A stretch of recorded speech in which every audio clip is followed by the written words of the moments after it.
जहाँ रब है मिलता वो राह है तू।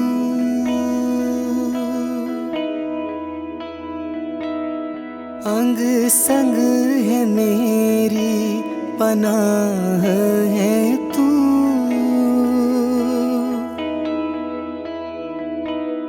दीन है तू, ईमान भी तू, वजूद है सारा जहान है तू। रहती है मुझ में जो वो जा है तो। कभी बेचैन होता हूँ तो तुम्हारी आवाज़ ही संभालती है। कभी निराश होता हूँ तो तुम्हारी मुस्कान उठाती है। इस दश्ते पत्थर में कभी खो जाऊँ जो माँ, तो तुम्हारी याद घर को पुकारती है। मैं तो नाचीज़ हूँ, गर्द हूँ तुम्हारे बिना। मैं तो नाचीज़ हूँ, गर्द हूँ तुम्हारे बिना। तुम्हारे नूर से ही मेरी रूह जगमगाती है। ऐ माँ, तुम्हारे नूर से ही मेरी रूह जगमगाती है। माँ है तू, मेरी माँ है तू। माँ है तू, मेरी माँ है तू। माँ है तू, मेरी माँ है तू।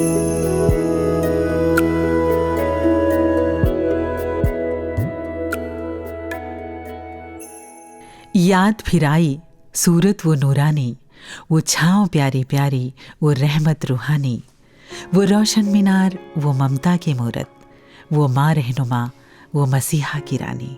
रहनुमा दी रहनुमाई सी सविंदर माँ मेरी, गुरमत दी पूरन सिखलाई सी सविंदर माँ मेरी। जी हाँ, माँ सविंदर हरदेव जी महाराज। आपकी ममता की कहानी, रहमतों के किस्से जहाँ हम सभी के दिलों पर लिखे हैं, वहीं आपके मुखारबिंद से निकले एक एक शब्द आज भी जिंदगी के हर मरहले का हल सिखाते हैं। अगस्त का महीना है और ये महीना जहाँ एक ओर रिमझिम फुहारों का मौसम लाता है, तो वहीं दूसरी ओर माँ सविंदर जी की यादों का सावन भी लेकर आ जाता है। तो आइए यादों के इस सावन को माँ की तालीमों में ढालकर अपने किरदार में उतारा जाए। वॉइस डिवाइन माँ सविंदर जी को नमन करते हुए दोहरा रहा है आपकी कुछ शिक्षाएं। इस एपिसोड में हम हैं आपके साथ, मैं लकी नूर, मैं कुसुम। नमस्कार, धन निरंकार।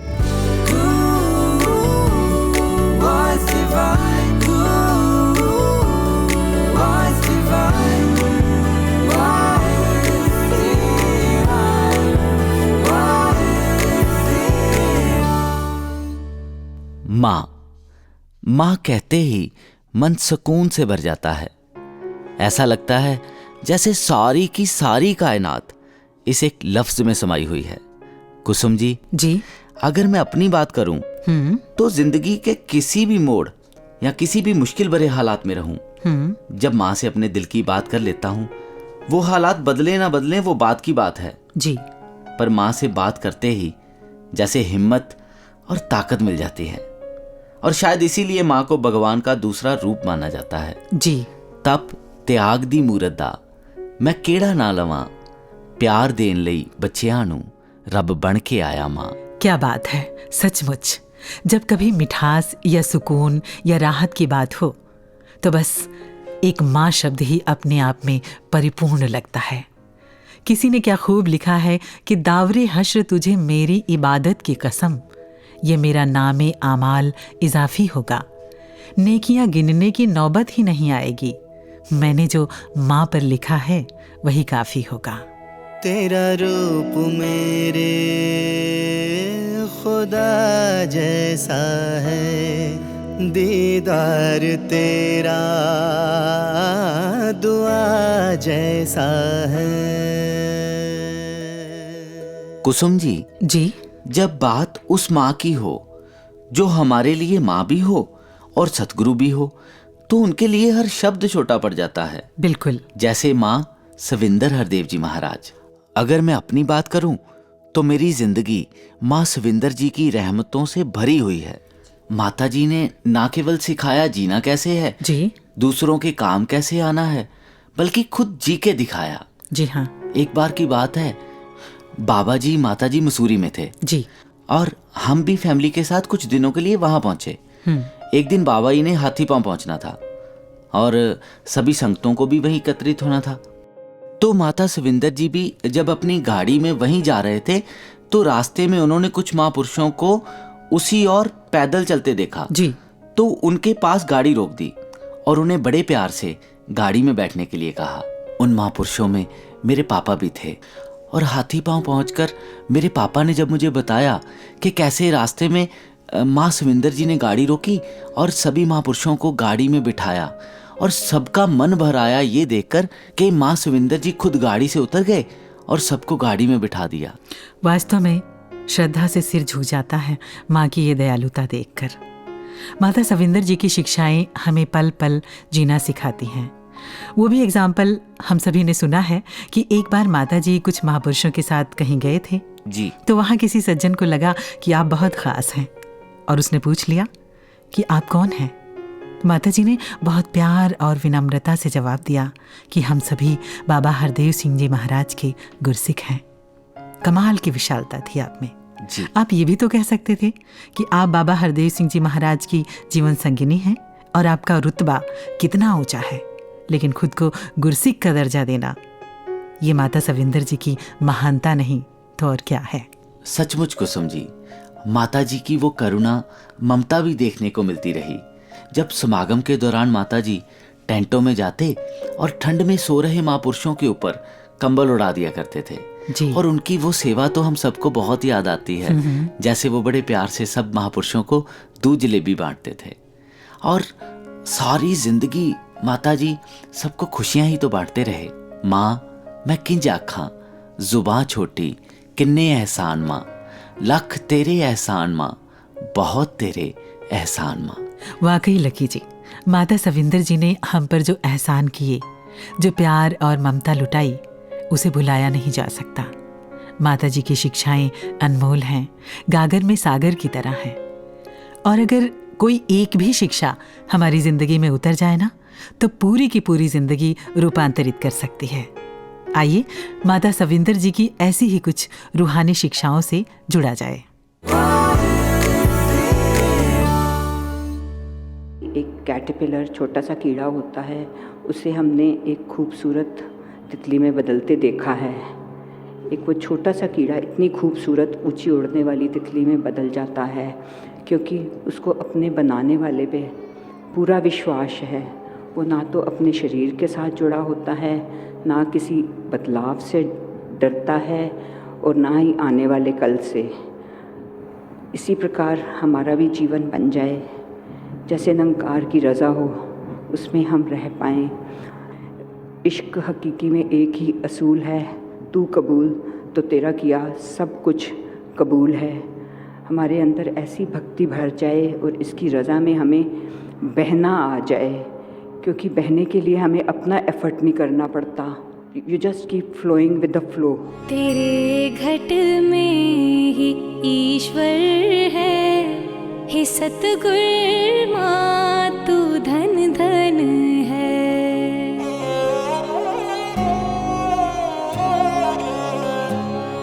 तेरे घट में ही ईश्वर है, हे सतगुर माँ तू धन धन है। तेरा घट सबसे निर्मल है, तेरा घट सबसे पावन है। तेरे घट में ही ईश्वर है।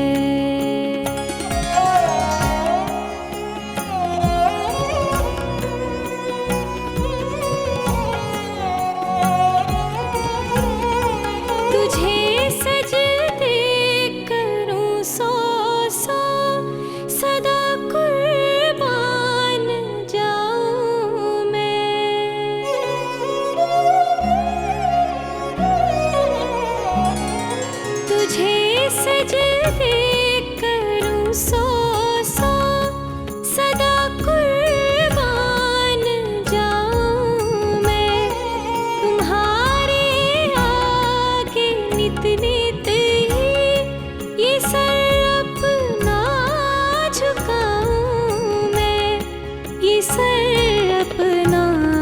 झुकाऊं मैं, तुम्हारी मैं करूं पूजा, तुम्ही को मेरा वंदन है, तुम्हारी मैं करूं पूजा, तुम्ही को मेरा वंदन है, तेरे घट में ही ईश्वर है, हे सतगुर माँ तू धन धन है, हे सतगुर माँ तू धन धन है।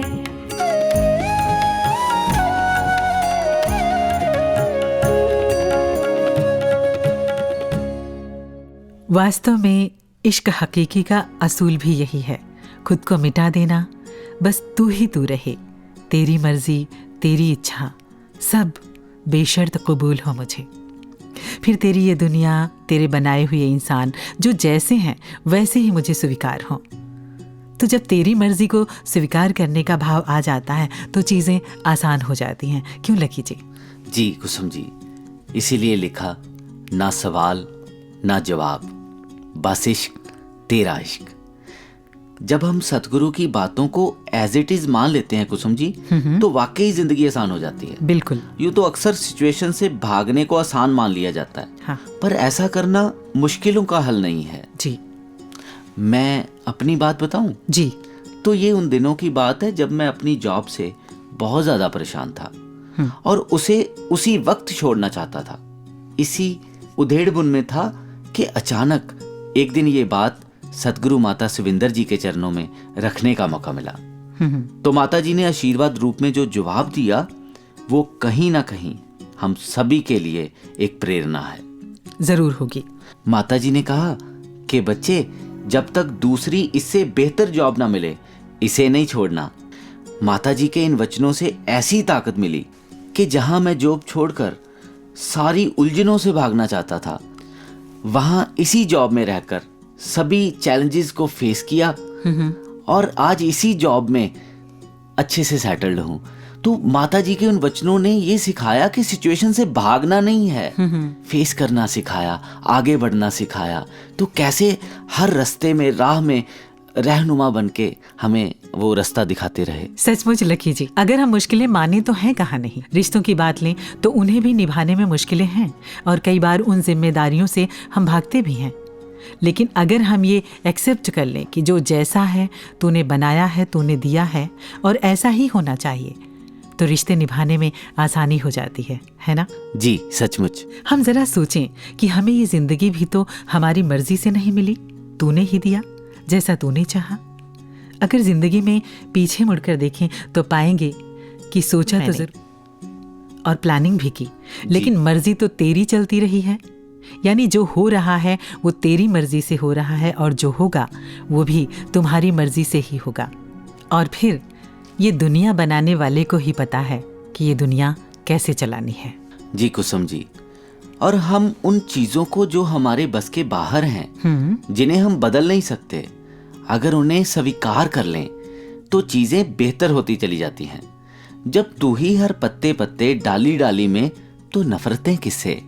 जब तेरी मर्जी के बगैर एक पत्ता तक नहीं हिलता तो कोई मेरा बुरा कैसे कर सकता है?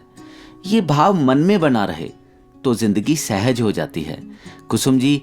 लेकिन मुश्किल तभी होती है जब हम सबको अपने अनुसार बनाना चाहते हैं। बिल्कुल लकी जी, और शायद दुखों की वजह भी यही है। मैंने कहीं सुना था कि एक सज्जन जो खुदा की इबादत किया करते थे, जब उनकी इबादत को कबूल करने की बारी आई तो उनसे कहा गया कि आपने इबादत तो खूब की है, लेकिन खुदा के किए पर गिला भी किया है, इसलिए आपकी इबादत मुकम्मल नहीं। उन्हें याद दिलाया गया कि एक बार जब आप सजदे में थे तो अचानक बारिश आ गई और आपने कहा कि या खुदा, इतना खराब मौसम, अब मैं इबादत कैसे करूं? तो मौसम भी तो खुदा की मर्जी से ही था, फिर खराब कैसे हो सकता है? सचमुच बेकल इबादत में शर्तें हैं वर्जित, इबादत है कर देना खुद को समर्पित। और यही समर्पण ही तो सही मायने में भक्ति है। इनकी मर्जी को मानना, खुशी से मानना भी इन्हीं की कृपा से ही संभव हो पाता है। वरना तो किसी शायर ने क्या खूब लिखा है कि ये इश्क नहीं आसा, बस इतना समझ लीजिए, एक आग का दरिया है और डूब के जाना है। सच कहूँ तो माता सविंदर जी की पूरी जिंदगी ही एक्सेप्टेंस से भरपूर रही है, और जो भी माता जी से जुड़ा वो भी कहीं ना कहीं चंदन की खुशबू की तरह महक गया। और जिनसे आपके दुनियावी तौर पर भी खूबसूरत रिश्ते रहे, उन्होंने भी गुरु और गुरसिख वाले रिश्ते को ही महत्व दिया। तो ऐसे ही आपसे जुड़े प्यार भरे रिश्ते को महसूस करते हैं आदरणीय बहन निरंजन जी और बहन जगजीत जी की भावनाओं में। सत्संग धन्यकार जी, माता सविंदर जी वो बचपन से ही शहंशाह जी से बहुत प्यार मिला।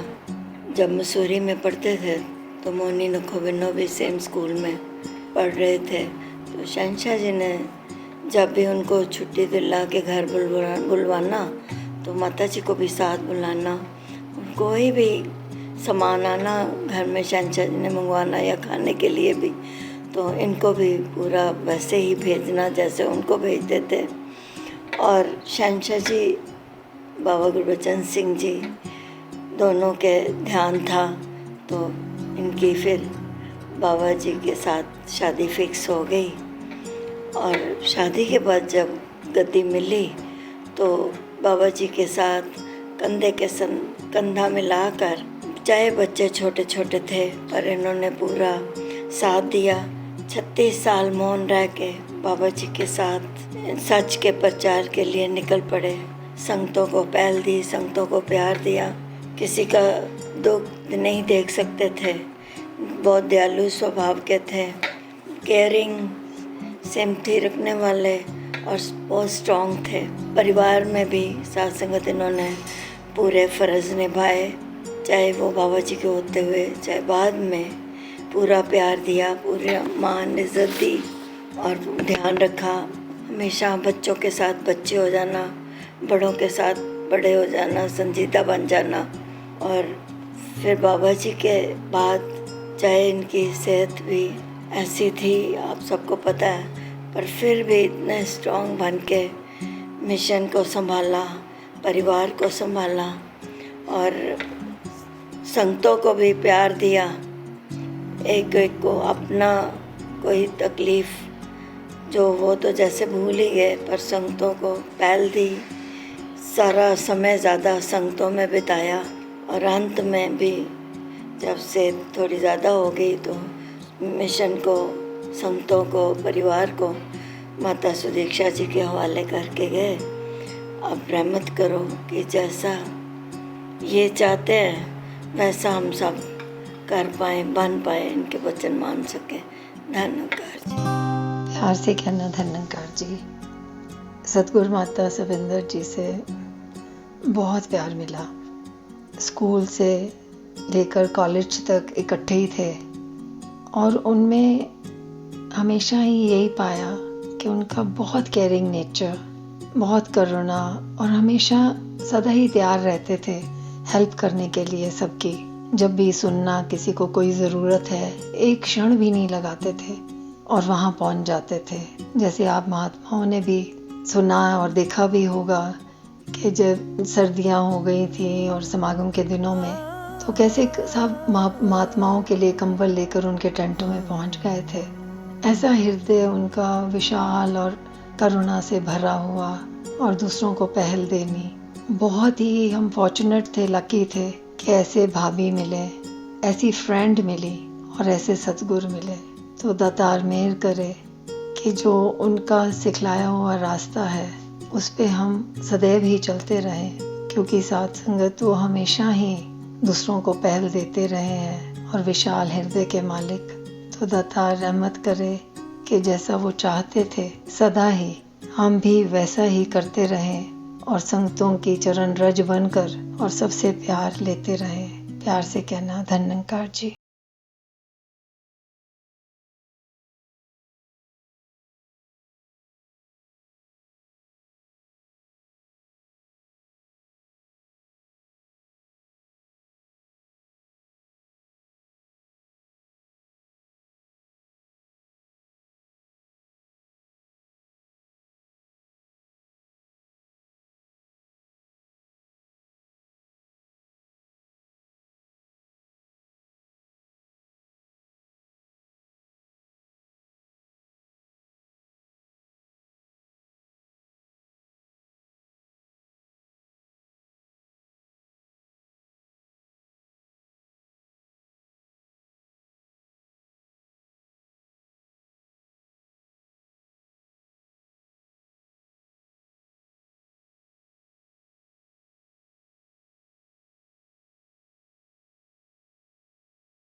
कहीं भी जाओ, मॉल्स में या इधर उधर शॉप्स में, उधर लिखा होता है आप कैमरे की नज़र में हैं।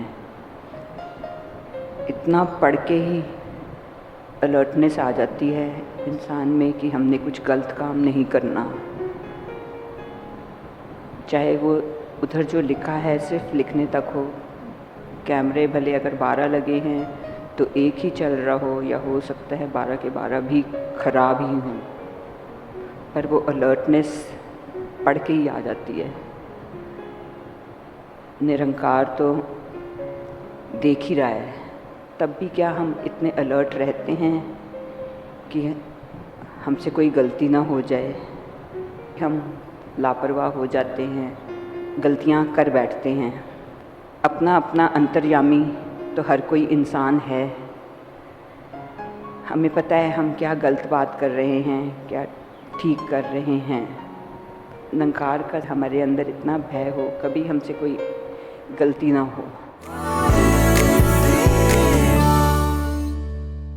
मिट जाएगा गुनाहों का तसव्वुर इस जहां से, गर याद रहे कोई देख रहा है। इसका एहसास माता सविंदर जी ने हमें बाखूबी दिलाया। माता जी ने हमें निरंकार के नियमों के प्रति ताकीद किया कि कहीं भूले से भी इसकी अमानत में खयानत ना होने पाए। बहुत डर लगता है। सचमुच। यूं तो निरंकार अदृश्य है, लेकिन इसके नियम हमारी जिंदगी की हर सांस पर पल पल लागू हो रहे हैं। वैसे देखा जाए लकी जी, हाँ जी, तो कैमरे की नजर हम पर होती है, लेकिन निरंकार की नजर हमारी वाणी, हमारे कर्म और यहाँ तक कि हमारी सोच और हमारी भावनाओं पर भी लगातार होती है जी। और ये वाणी यूं ही नहीं मिली। इसके जरिए हम किसी के कानों में अमृत घोल सकते हैं, फिर कड़वे बोल बोल कर किसी का दिल क्यों दुखाएं। हमारे हाथ कितने अनमोल हैं, है ना जी। इनसे हम किसी की सेवा कर सकते हैं, फिर किसी का बुरा ही क्यों करें। हमारे विचार, हमारी भावनाएं जो वास्तव में हम हैं, जिनके जरिए हम प्रभु से जुड़ते हैं, सभी का भला मांग सकते हैं, इन्हें निंदा नफरत से क्यों दूषित करें। तो ये जो जीवन, ये तन निरंकार ने हमें बख्शा है, उसका सदुपयोग करें। दुरुपयोग करने की हमें आज़ादी नहीं है। जी हाँ, आज़ादी की बात पर याद आया कि माता सुविंदर जी ने भी एक बार अपने विचारों में फरमाया कि यूं तो एरोप्लेन को आज़ादी है उड़ने की, लेकिन उसे रनवे पर जो डायरेक्शन मिली हुई है उसे पायलट नजरअंदाज नहीं कर सकता। जी बिल्कुल। अगर पायलट समझे कि मैं तो आज़ाद हूं और डायरेक्शंस को फॉलो ना करे, तो आप अंदाज़ा भी नहीं लगा सकते कि कितना नुकसान हो सकता है। इसके अलावा भी उड़ते हुए भी अगर उसका टच कंट्रोल रूम से टूट जाए तो कितनी कठिनाइयों का सामना करना पड़ सकता है। सचमुच, यानी हर पल हर घड़ी गुरमत का आधार और निरंकार से मन की तार जुड़े रहना बहुत जरूरी है। जी कुसुम जी। लेकिन ये जो मन है ना लकी जी, ये फिर भी नादानी करी जाता है। अक्सर हम कह देते हैं कि निरंकार सद्गुरु से कैसा भय, ये तो हमारा अपना है, ये तो हमारे अपने हैं। तो अपनों से, वो जिनसे प्रेम है, प्रीत है, कहीं ना कहीं और भी ज्यादा जिम्मेदारी बन जाती है कि कहीं मेरे किसी कर्म से मेरे प्रियतम का दिल ना दुख जाए, या उसे मेरा कोई व्यवहार ना अच्छा लगे, या मेरी प्रीत या मेरे नाते पर कहीं भूले से किसी की उंगली ना उठ जाए। जी, इस प्रीत को संभालना है, ये एक बहुत बड़ी जिम्मेदारी है। राबिया बसरी जो एक सूफी संत हुई हैं, उनसे किसी ने कहा, राबिया तो खुदा से प्रेम करती है? तो उन्होंने कहा, बेशक। फिर आगे से पूछने वाले ने पूछा, फिर तो तू शैतान से नफरत करती होगी? तो राबिया कहती हैं, बिल्कुल भी नहीं, मेरे प्रेम में शैतान तो क्या, एक कीड़े से भी नफरत की कोई गुंजाइश नहीं है। जी कुसुम जी, और ये गुंजाइश ही तभी बनती है जब हम इस निरंकार के एहसास से दूर होते हैं। मुझे अपनी एक बात याद आ रही है, जब मैं और विवेक शौक जी बाबा के साथ टूर पे थे, तो विवेक शौक जी ने मुझे कहा, नूर साहब सिमरन करके बताओ। मैंने सिमरन किया, तू ही निरंकार मैं तेरी शरणा मैनू बख्श लो। तो विवेक शौक जी आगे से कहने लगे, इसकी तीसरी लाइन दोबारा बोलो। तो मैंने फिर कहा, मैनू बख्श लो। कहते, नूर साहब अब एक बात बताओ कि ऐसी कौन सी गलती है, ऐसा कौन सा गुनाह है कि हमें बार बार कहना पड़ रहा है, मैनू बख्श लो, मैनू बख्श लो। तो जो मुझे निरंकार से एहसास हुआ, तो उनको कहा कि इस निराकार का एहसास ना होना ही सबसे बड़ा गुनाह है, गुनाहों की जड़ है। जब ये गुनाह होता है, इसके बाद सारे गुनाह जन्म लेते हैं। तो गुनाहों की जड़ ही ये है, इस निराकार का एहसास ना होना। तो जब इसका एहसास रहता है तो कोई गुनाह होता ही नहीं है। क्या बात है। तेरे होने के एहसास को ही लगातार बनाए रखें तो फिर कोई और गुंजाइश रह ही नहीं जाती। तेरा एहसास, तेरी याद मोहब्बत से मुझे भर देती है। ये वो शय है जो मुकम्मल मुझे कर देती है। मोहब्बत के इसी जज्बे को दिलों में संजोने की तालीम माता सविंदर जी ताउम्र हमें देते रहे।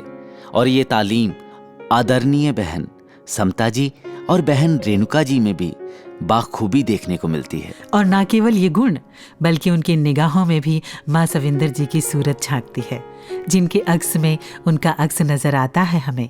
आइए उनके दिलों के भाव सुनते हैं, उन्हीं की जुबानी। साथ संगत जी प्यार से कहना, धन निरंकार जी। साथ संगत जी 2 साल हो गए सतगुरु माता सविंदर जी से इस रूप में बिछोड़ा हुए, जो शारीरिक रूप में जब हमसे बिछड़े वो। लेकिन एक मोमेंट भी, एक पल भी ऐसा नहीं जब उनकी याद या उनका प्यार नहीं आता याद। हर मोमेंट उनका ख्याल आता रहता है। और सबसे ज़्यादा जो वो सिखा के गए, स्ट्रॉन्ग रहना, प्यार करना, सबकी हेल्प करना। सतगुरु माता सविंदर जी ने अपना पूरा जीवन इस मानवता को दे दिया। 36 इयर्स, जहाँ हम जानते हैं बाबा जी सिर्फ 26 साल के थे, गुरु के रूप में प्रकट हुए, तब सतगुरु माता सविंदर जी भी सिर्फ 22 साल के थे जब बाबा जी के साथ उन्होंने कंधे से कंधा मिलाकर ये मानवता का प्रचार करना शुरू कर दिया। और अपने अंत श्वासों तक उन्होंने इस मिशन को इतना कुछ दिया। हर एक इंसान, कितने महापुरुष दासी से भी बात होती है जब भी, या फ़ोन पर या मिलकर, तो हर कोई अपनी कोई ना कोई बात सुनाता है कि किस रूप में माता जी ने एक माँ की तरह प्यार दिया। कभी कोई किसी प्रॉब्लम में आ गया तो उनकी सल्यूशंस दी, कैसे हेल्प करी, कैसे सबकी स्ट्रेंथ बने। इतना कुछ तो जो दासी को भी एक घर में रहते हुए भी नहीं पता था उस वक्त, जो अब पता चलता है कि ये भी उन्होंने किया हमारे लिए, ऐसे भी किया, ये भी किया। और जो साथ संगत बिल्कुल नज़दीक चाहे ना भी आ पाई हो, पर हर मोमेंट उनको हर किसी की बस चिंता रहनी, हर किसी के लिए बस दिल में प्यार आना। तबीयत जैसी भी हुई इन 2 सालों में बाबा जी के बाद, लेकिन उन्होंने अपने लिए एक मोमेंट भी नहीं निकाला। कोई ट्रीटमेंट भी होनी, उसके बाद सीधा टूर्स पे निकल जाना, क्योंकि उनको सिर्फ़ और सिर्फ सत्संगत के लिए ही जीना था। और वो वही करते रहे, हमेशा दूसरों को अपने से पहले, चाहे कोई बच्चा हो, चाहे कोई बुज़ुर्ग हो, चाहे कोई भी हो जिसको उनकी ज़रूरत पड़ी, अपनी तबीयत ना देखते हुए वो उनके पास गए, उनको रहमतें देने, उनको आशीर्वाद देने। इतना कुछ सिखा कर गए इस लाइफ में। चाहे दासी को मौका मिला 1-2 टूर्स पे साथ जाने का, जब एज सदगुरु माता जी गए तब भी देखा कि खुद कुछ खाने से पहले पूछना कि देखो बाहर सबके लिए खाना आ गया है, क्या सबने चाय पी ली है। तो हर समय बस सबका ही ख्याल रखना अपने से पहले। ये एक चीज़ दासी ने इतनी उनसे सीखी कि खुद से पहले दूसरों का सोचना है हर समय, नो मैटर व्हाट। और दासी अब बस यही प्रार्थना करती है कि आज जो उन्हीं का रूप हमारे पास सद्गुरु माता सुदीक्षा जी हैं, दातार कृपा करे कि अब इनकी कदर कर पाए और इनकी सेवा कर पाए, इनको खुश रख पाए। और इतना अनमोल ये तोहफ़ा हमारे को सद्गुरु माता सविंदर जी दे कर गए, सद्गुरु माता सुदीक्षा जी के रूप में। अब इनकी कदर करें, इनके वचनों पे जैसे ये चाहते हैं हूबहू वैसे ही चले और इनको बस खुश रख पाएँ। सद्गुरु माता सविंदर जी, बाबा हरदेव सिंह जी महाराज, इनकी यादें हमेशा साथ रहेंगी, इनका प्यार हमेशा साथ रहेगा।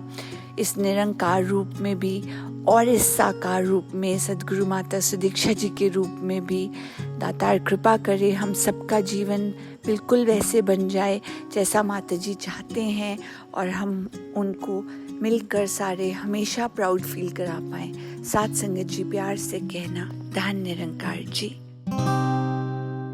Savinder Mataji was an extremely intellectual person.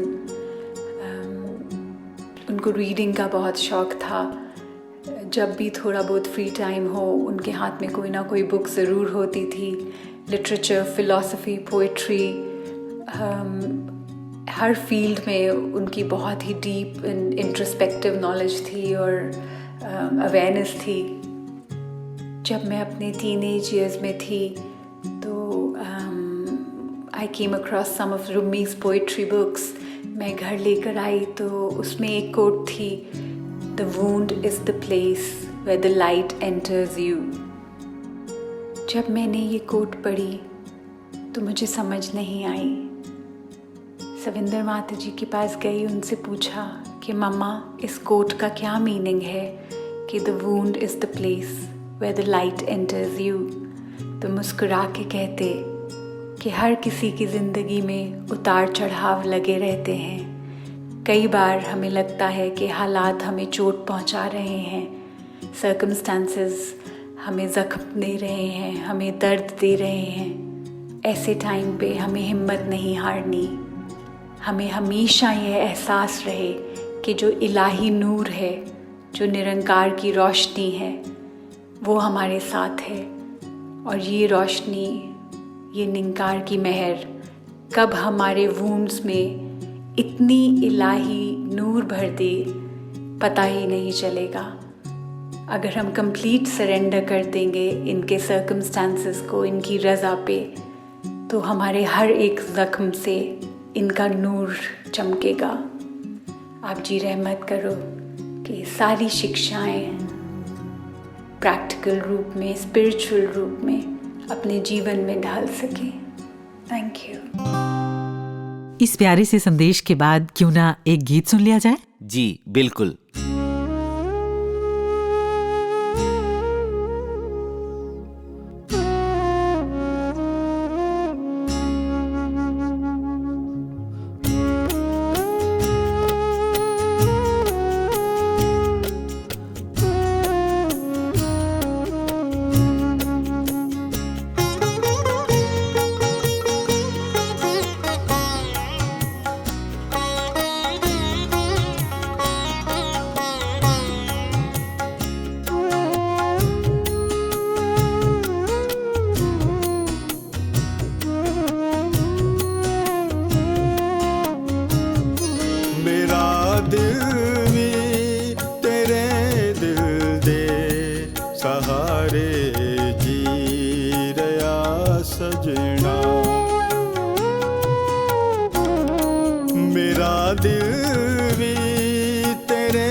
नशाए प्यार दा तेरे नशे नू पी रहा सजना, मेरा दिल भी तेरे दिल दे सहारे जी रहा सजना।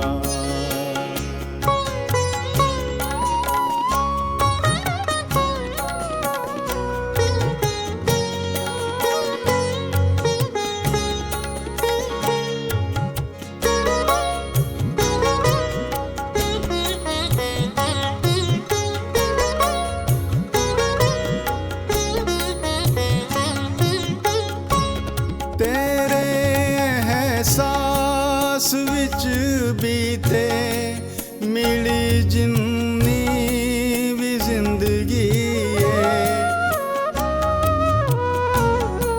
तेरा एहसास ही सजना असल रब दी ही बंदगी है।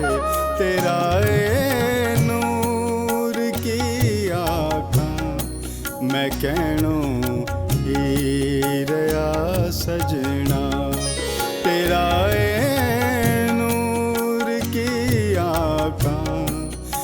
कहनो भी रया सजना नशाए प्यार दा तेरे नशे नू पी रया सजना मेरा दिल भी तेरे दिल दे सहारे जी रया सजना।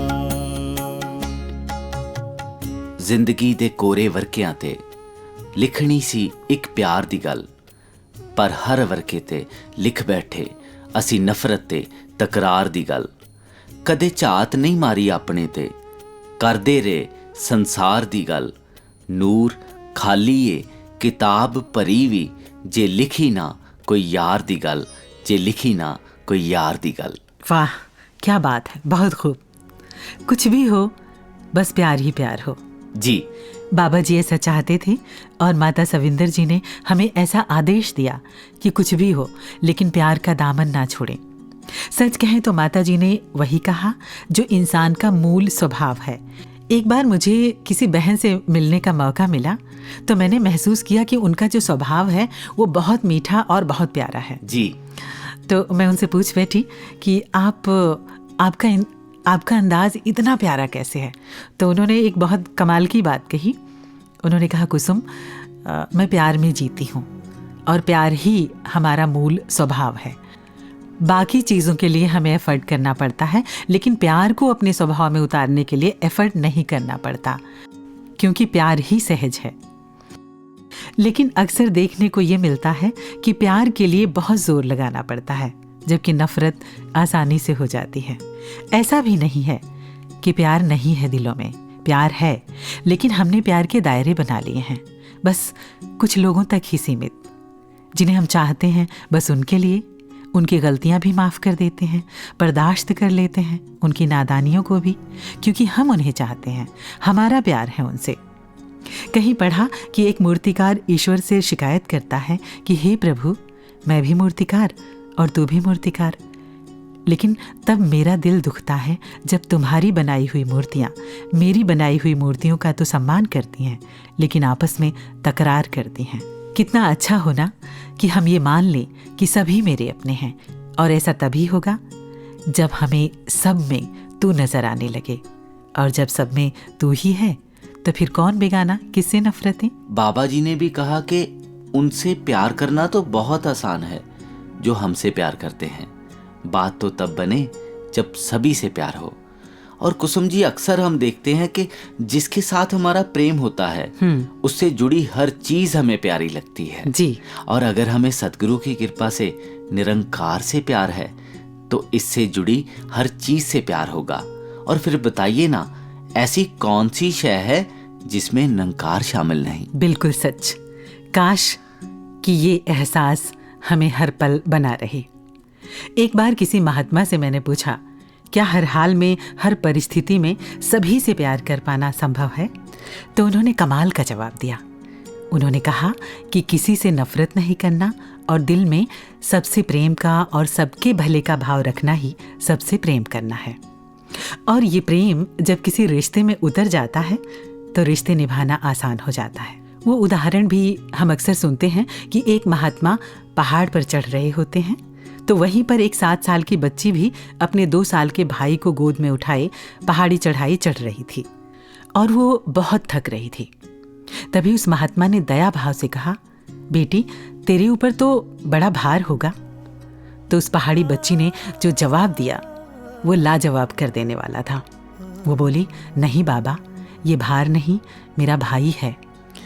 तो जब जब भी ये उदाहरण कहीं सुनते हैं, एक बात जो ख्याल में आती है वो ये कि जहाँ प्रेम होता है वहाँ रिश्ते भार नहीं लगते, प्यारे लगते हैं। जी बिल्कुल कुसुम जी। वैसे भी जहाँ प्यार है वहाँ भार कैसा। जी। और मैंने महसूस किया है कि प्यार इस निराकार का वो अजीम तोहफा है जो सतगुरु की कृपा से जिसकी ज़िंदगी में आ जाता है उसकी ज़िंदगी को बहुत खूबसूरत बना देता है। और हमारे बोलने का, हमारे चलने का हर तरीका, यानी कि ज़िंदगी को देखने का नज़रिया बदल जाता है। सचमुच। और यही प्यार माता सविंदर जी हमें सिखाते रहे, यहाँ तक कि उन्होंने हमें ये भी बताया कि हमें बोलना कैसे है।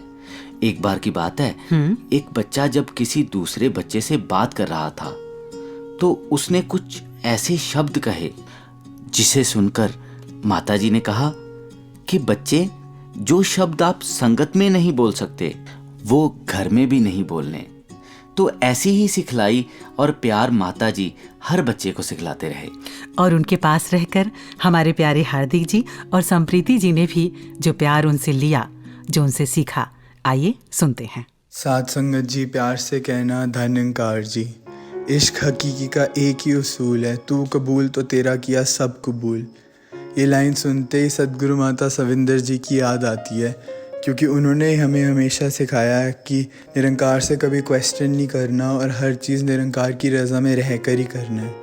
साथ संगत जी, सदगुरु माता सविंदर जी गुरु रूप में प्रकट होने से पहले पूरन संत थे।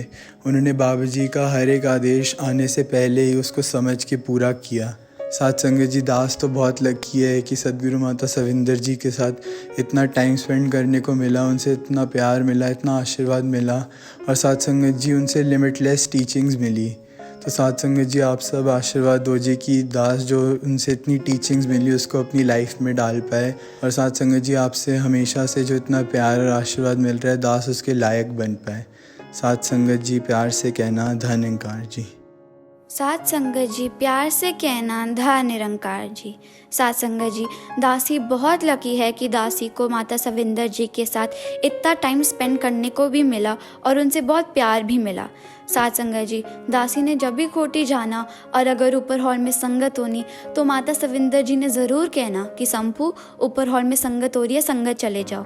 साथ संगत जी, आप सब दासी को आशीर्वाद दो कि जैसे माता सविंदर जी चाहते थे दासी हमेशा वैसे ही संगत से जुड़ी रहे। साथ संगत जी, और दासी आप सबको और माता सविंदर जी और बाबा जी को हमेशा प्राउड रख सके और दासी का जीवन भी बिल्कुल वैसा ही हो जैसे माता सविंदर जी और बाबा जी चाहते थे। साथ संगत जी, प्यार से कहना धन निरंकार जी। आई लव यू बड़ी mamma and I miss you so so much.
हमेशा बना रहे।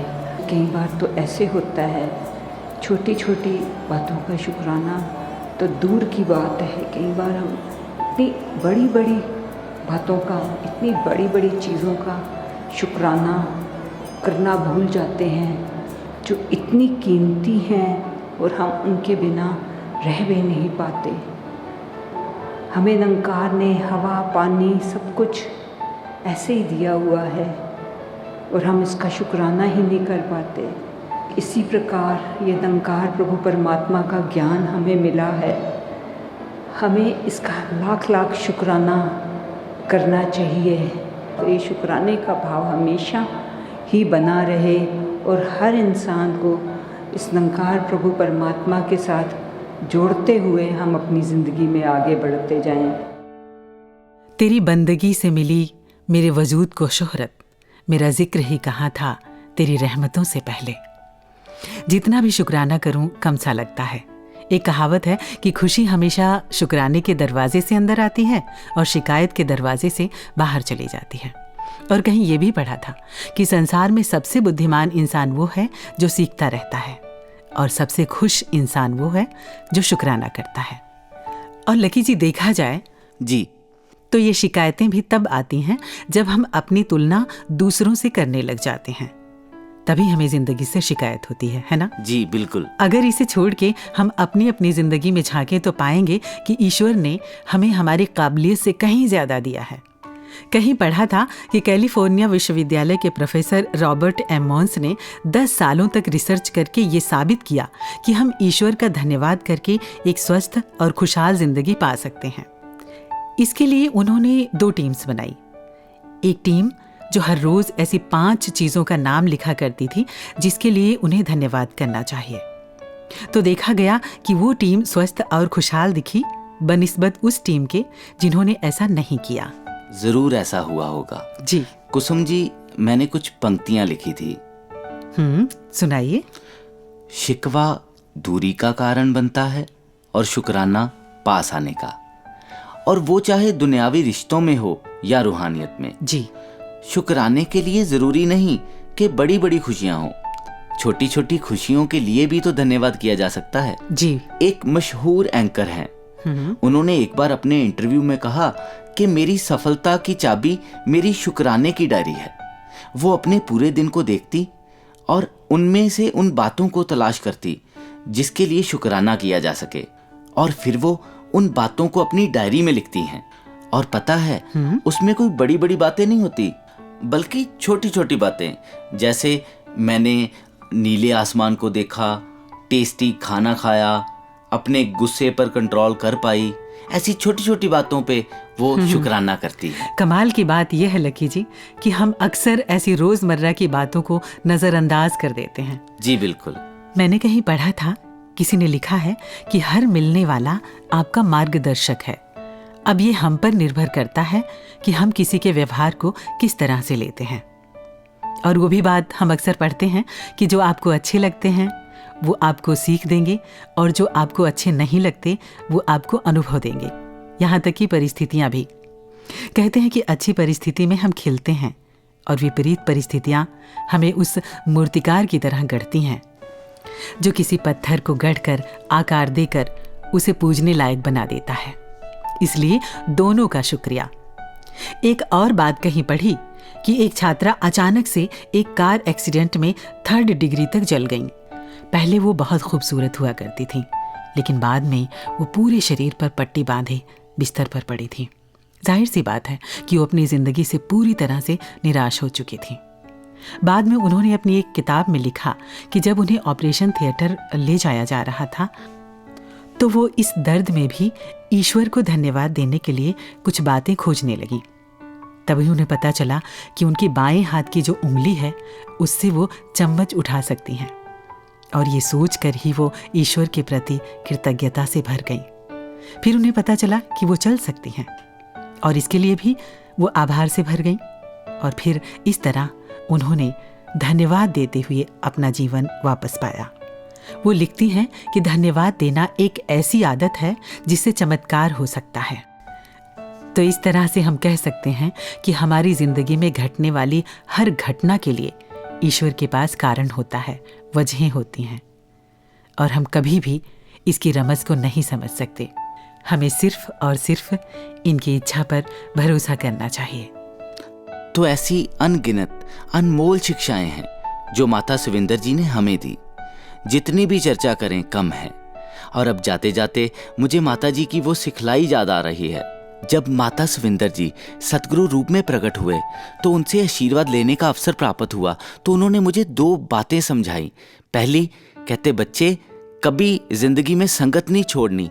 आपको पता है बाबा इस संगत से कितना प्यार करते थे। और दूसरी बात, इधर से कोई क्या कहता है, उधर से कोई क्या कहता है, कभी ध्यान नहीं देना, बस सीधे गुरमत के रास्ते पे चलते रहना है। भले आंखों से ओझल है मगर दिल में समाई तू, उम्र भर महकेगी ऐ माँ तेरे एहसान की खुशबू। मेरे मुर्शद मेरे रहबर तेरा कर दे हाँ शुकराना, मेरे ता साह भी तेरे ने देवा की तैनू नजराना। तेरी नवाजिशों का शुक्रिया, तेरी रहमतों का शुक्रिया, तेरे प्यार का, एहसान का, तेरी बख्शिशों का शुक्रिया। शुक्रिया माता सविंदर हरदेव जी महाराज, आपके जीवन का। आपने जितना भी हमें दिया बहुत दिया। और शुक्रिया सतगुरु माता सुदीक्षा जी महाराज का जो हम पर रहमतें बरसा रहे हैं। आप कृपा कीजिए कि हम माता सविंदर जी की शिक्षाओं को दिल में बसाए हुए आपके बताए हुए रास्ते पर चल सकें। तो आइए जुड़ते हैं सतगुरु माता सुदीक्षा जी महाराज के इस पावन संदेश के साथ।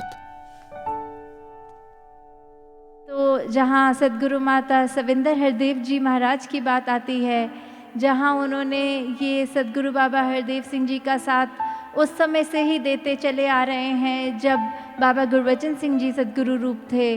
वो एक पारिवारिक रूप में जहाँ साथ उन्होंने भी दिया, उसके साथ जब बाबा हरदेव सिंह जी सतगुरु रूप में आए तो कैसे उन्होंने उस समय से हमें भी घर पे भी यही समझाना कि सतगुरु को सतगुरु ही समझो, रिश्तेदारियों में ना डालो, कि कैसे वो सबसे पहले सतगुरु हैं और उसके बाद वो पिता रूप या ऐसी और बातें समझाना। उनका अपना अपने शरीर की तबीयत ना देखते हुए जब हमारे को सत्संग रूप में एक वो अंधकार आना कि अब सतगुरु रूप हमारी आंखों से जब ओझल हो रहा था तो उनका वो सतगुरु रूप धारण करना कि कैसे निरंकार अब उनके शरीर में ये जो सतगुरु बाबा हरदेव जी की ही डायरेक्शन से हुआ, तो कैसे ये बात भी कि सतगुरु माता जी ने उस टाइम अगर दुनियावी रूप में देखो तो वो शरीर बहुत कमज़ोर शरीर था, पर उस शरीर के अंदर जो स्ट्रेंथ थी वो अलौकिक थी, बहुत ही रूहानी थी। कि कैसे सतगुरु माता जी ने उस समय जब हमारा हाथ थामा और ये 36 साल से भी ज़्यादा जितनी बाबा जी के साथ उन्होंने जीवन काल किया और उसके बाद जो 2 साल हमें ये सतगुरु रूप में उन्होंने दिए, वो और कोई भी नहीं कर सकता था। उस तरह हमें और कोई भी नहीं संभाल सकता था। सतगुरु माता जी के इसी संदेश के साथ हम आपसे इजाज़त चाहते हैं, लेकिन इससे पहले हम अपने सभी सुनने वालों को उनके फीडबैक्स के लिए शुक्रिया और आभार कहते हैं और साथ में हम ये गुजारिश करते हैं कि आप हमसे ऐसे ही जुड़े रहिए voicedivine@nirankari.org पर। तो अब दीजिए इजाज़त कुसुम और लकी नूर को। नमस्कार, धन निरंकार। Voice divine.